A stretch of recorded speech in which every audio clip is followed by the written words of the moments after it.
Agora já estou mais tranquilo. Quero que a minha família fique sossegada, que eu estou bem. Eles não batem às pessoas, é gente boa. Toda a gente aqui tem sido bem tratada. O que é preciso é que o nosso governo agora nos tire daqui o mais depressa possível. Foi um susto grande, mas agora estamos bem.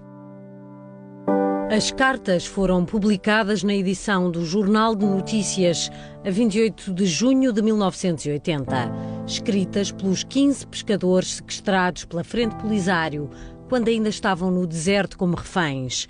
Foi a forma encontrada para fazer chegar aos familiares a mensagem de que estavam todos bem. Eu estou bem. O que o governo deve fazer é mandar-nos embora logo que possível. Quero mandar beijinhos para a família. Nós estamos bem e quando eles quiserem, nós vamos embora. Damo-nos muito bem aqui com os polisários. Talvez os convidemos para irem à Romaria da Terra porque são merecedores. Que hei de eu dizer para os meus?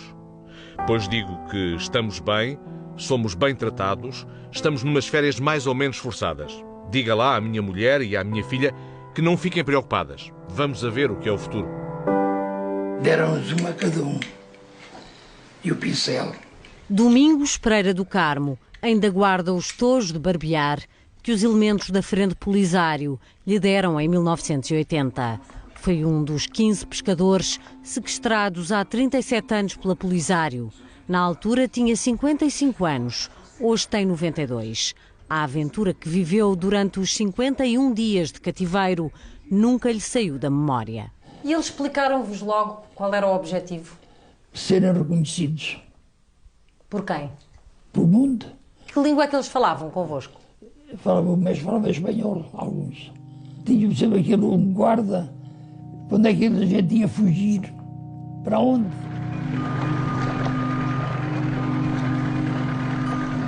O rio Voga andava há uns dias na faina, ao largo do Saara Ocidental, quando foi abordado e apresado por uma unidade de comando da Frente Polisário. Foi a 4 de junho de 1980, por volta das 11 da noite. Depois estávamos a ter um jantar, aparecem a bordo, 2 ou 4 foi. Os 2 ficaram a bordo do barco dos pneumáticos e logo após ameaçando. E saber logo quantos éramos, que isto todos ali juntos. Eu ainda me escondi dentro dos camarotes da proa, lá em cima.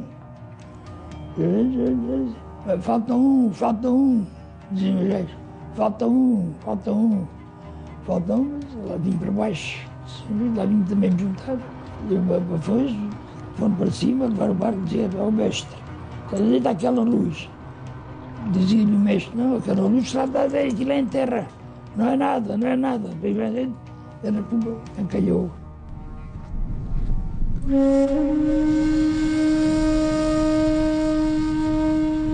A notícia só chegou a Portugal no dia seguinte, através de um rádio amador, e era escassa a informação.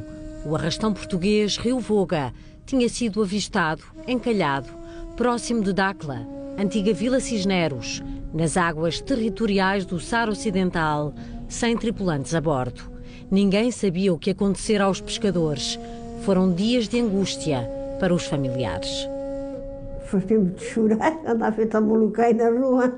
Toda a gente dizia aqueles que não vinham mais, aqueles que iam matá-los, porque aquilo que estava em guerra. Fazíamos a mínima ideia do que estava a passar, não conhecíamos aquela gente lá nenhum.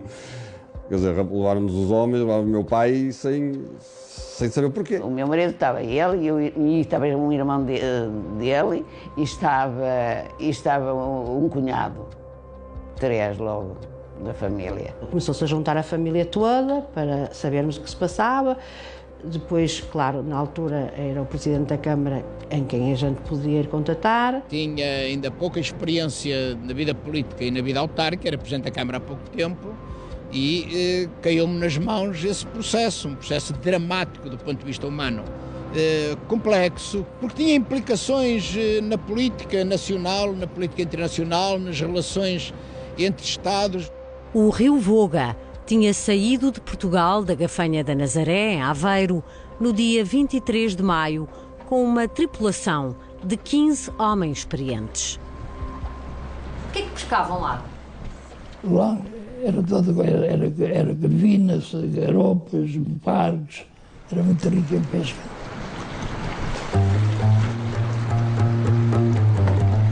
Era de facto uma zona muito rica em pesca, mas também era considerada uma zona de conflito pela Frente Polisário, criada em 1973, primeiro para lutar contra a Espanha colonizadora, depois para combater a anexação de Marrocos.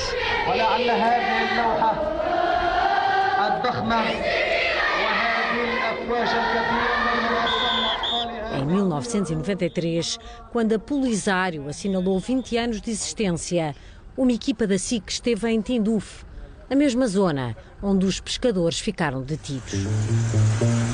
Nós tivemos uma experiência francamente complicada, porque nós cruzamos num dia 800 km no deserto.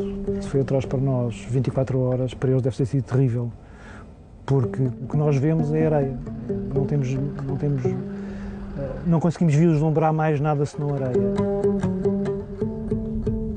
Eles tinham ainda uma prisão com 200 prisioneiros de guerra, quase todos marroquinos.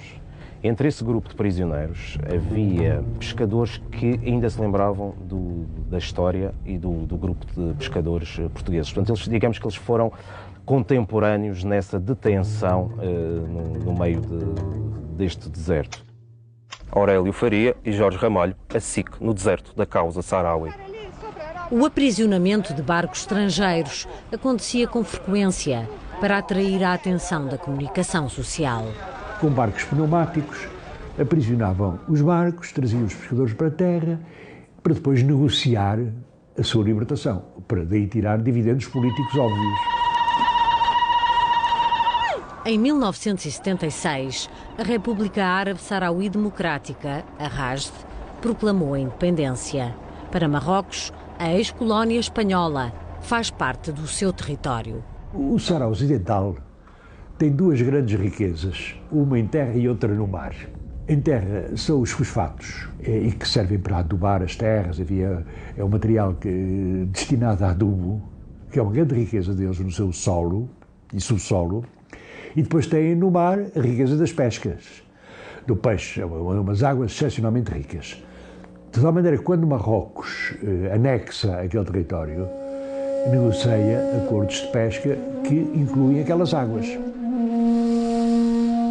Águas perigosas para o grupo de pescadores portugueses, a maior parte de matosinhos, habituados à vida dura do mar, apanhados na rede de uma luta que desconheciam. Eram cidadãos que não tinham nada a ver com a luta de libertação do povo saharaui e que nem sequer estavam informados do que é que se passou, porque é que lhe fizeram isto. E eles não tinham culpa nenhuma, não eram políticos sequer, não é? Eram homens que estavam a trabalhar, mas que foram para umas águas que não podiam ir e pronto, foram apanhados. Estavam no local errado à hora errada. À hora errada. Depois de encalhado o rio Voga, os pescadores foram levados para o deserto, para um acampamento, junto à fronteira com a Argélia. Para além do calor, as condições não eram as melhores. De uns camarotes de luxo, uns barcos na terra com subterrâneos eram? Eram os esconderijos deles? Não, mas era com os tetos de tambor, de lata. A casa de banho era ampla, a grande casa de banho, era não sei quantos quilómetros do deserto.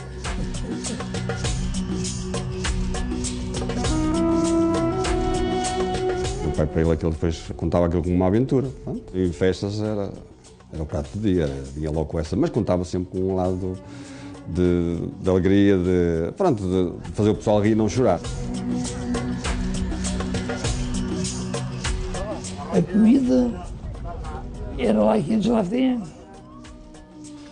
Da ruim, mas não estamos habituados aqui. Deram-nos então 3 vezes carne de camelo, é boa, mas é macia. Depois o meu marido começou a fazer ele comer. Eu disse aos policiais, traga as coisas e eu faço comer.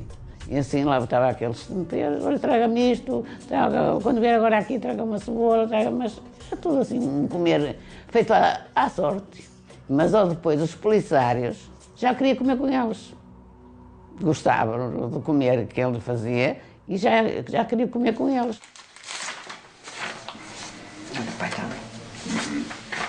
Em Portugal, as famílias desesperavam.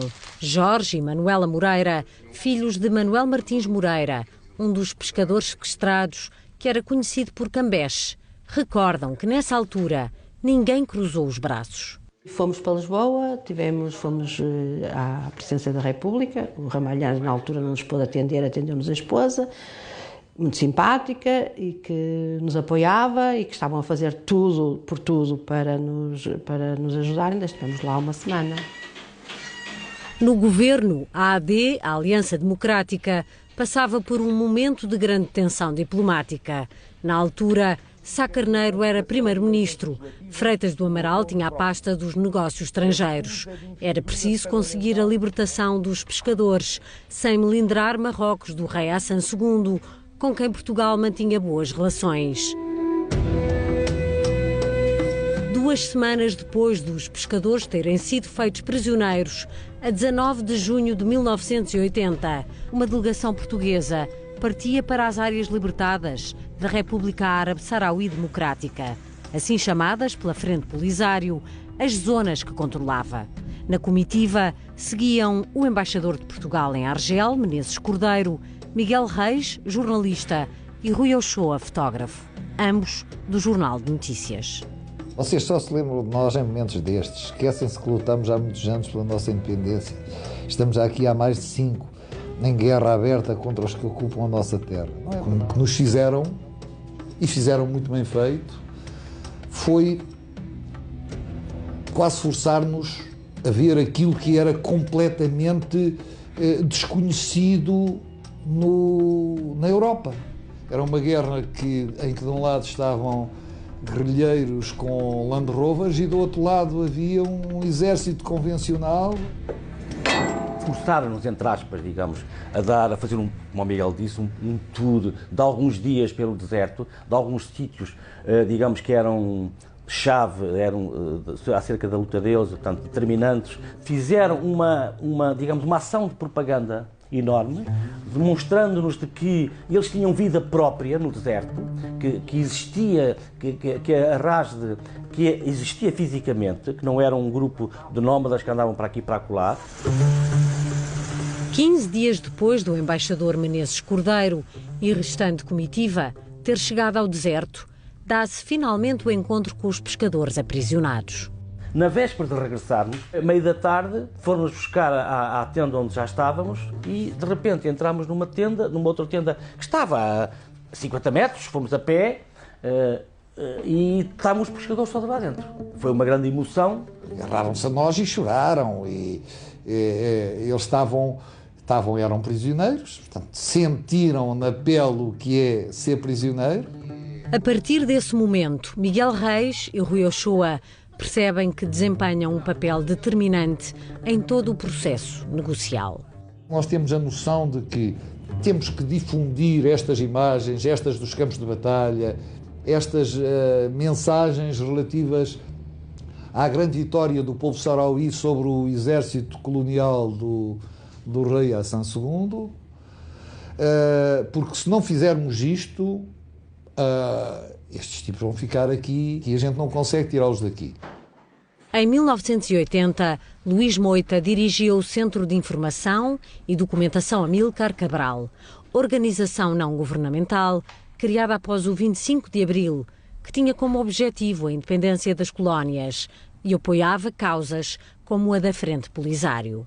Luís Moita acompanhava todo o processo dos pescadores, quando recebeu uma chamada com instruções da Polisário para apanhar o avião para Argel. Julgava que a viagem seria para agilizar o processo negocial. E o que é facto é que eu chego lá, está um companheiro da Frente Polisário à minha espera no aeroporto. Portanto, isso funcionou bem. Levou-me para um hotel de luxo, dos melhores hotéis de Argel. E quero acreditar que eu estou ali 48 horas, isolado, numa gaiola dourada, sem ninguém me dar cavaco, sem conseguir contactar com ninguém. Até que, passadas essas 48 horas, O mesmo senhor que me tinha ido esperar ao aeroporto vai-me buscar ao hotel, vai-me pôr no aeroporto sem explicações. Chego a Lisboa, compreendo que estão em curso negociações a outro nível. Entretanto, o primeiro-ministro Sá Carneiro tinha incumbido Luís Fontoura, o responsável pelas relações internacionais do PPD-PSD, de resolver a questão dos pescadores. Fontoura deslocou-se 2 vezes ao Saara Ocidental e conseguiu a libertação dos prisioneiros.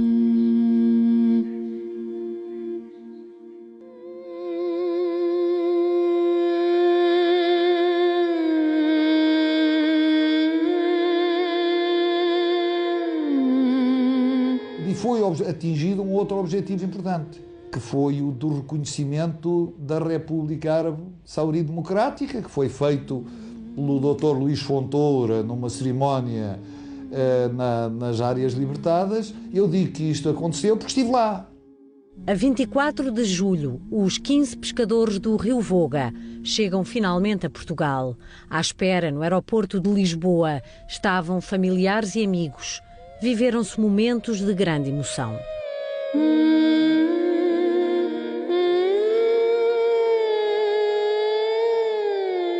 A chegada foi uma alegria. Achei sempre que voltava. Lembra-se dessa fotografia que aparece aí? Perfeitamente, perfeitamente. Quando meu pai chegou, aquela emoção não se conseguia conter. Foi mesmo uma emoção muito grande. Ai, quando vi foi uma alegria. Foi aquela fotografia que eu disse assim, ai meu homem, que eu jurei que nunca mais te via. O Manel Cambês. Eu conhecia muito bem o Manel. Era uma joia de um homem. Em Matosinhos, a história ainda é recordada por muitos e até já foi assunto para vários boletins do Núcleo de Amigos dos Pescadores, o NAPESMAT. Delfinora foi o autor dos artigos e foi também ele que ajudou na investigação do Perdidos e Achados. Comecei a pensar onde ia buscar elementos para fazer um trabalho daquele episódio, que foi um episódio que também na altura me marcou, em especial pelas questões políticas e pelo enredo que aquilo meteu. Rui Ochoa é hoje fotógrafo do Presidente da República, Marcelo Rebelo de Sousa. Miguel Reis deixou o jornalismo há vários anos e voltou-se para a advocacia. Luís Moita é investigador e professor universitário e ainda apoia a causa da Frente Polisário. Domingos Pereira do Carmo vive em Olhão e é o único do grupo de pescadores que ainda está vivo. O Perdidos e Achados descobriu-o através de um familiar. Fiquei impressionado. A vida que ele levou em Angola, na pesca, depois com a independência e a descolonização, com a fuga para a Namíbia, depois com a travessia do Atlântico, levar o navio do patrão para o Rio de Janeiro, depois voltar com ele, depois pescar nos Açores, acabar com a Frente Polisário. É uma vida impressionante ligada ao mar.